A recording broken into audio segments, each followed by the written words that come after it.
Ինչպես նշվեց, էպիլեպտոիդի բազային էմոցիան դա զայրույթն է, եւ ինչ կանի էպիլեպտոիդը առաջինը զայրույթի օգնությամբ ինքնապաշտպանության զգացումից, դա խախտելն է մենք սահմանը։ Եթե հիշենք, հիստերոիդը անում է ամեն ինչ, որպեսզի ստեղծի մենք սահման, որպեսզի դրանից ստանա ռեսուրս, իսկ էպիլեպտոիդը անում է հակառակը, նա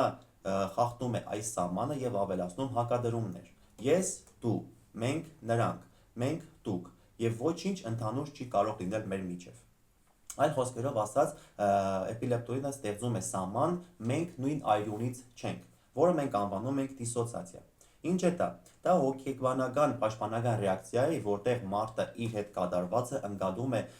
կարծես, որ դա չի կատարվել իր հետ, այլ կատարվել է մեկ այլ մարդու հետ։ Այսպիսի դիրքը եւ մեխանիզմը օգնում եւ պաշտպանում է օրգանիզմը ավել էմոցիաներից։ Ինչպես նաև զայրույթի էմոցիան առաջացնում է ձգտում դեպի իշխել։ Ամեն ինչ կլինի այնպես, ինչպես ես եմ հրամայում։ Երգում է Ալա Պուգաչովան, կարծես էպիլեպտոիդների հիմնը։ Էպիլեպտոիդին չի անհանգստացնում դիմացինի ցանկությունները, ամենակարևորը, որ նա պետք է կատարի էպիլեպտոիդի հրամանը։ Կարող է նաև լինել նեգատիվ վերագրում զրուցակցին։ Էպիլեպտոիդը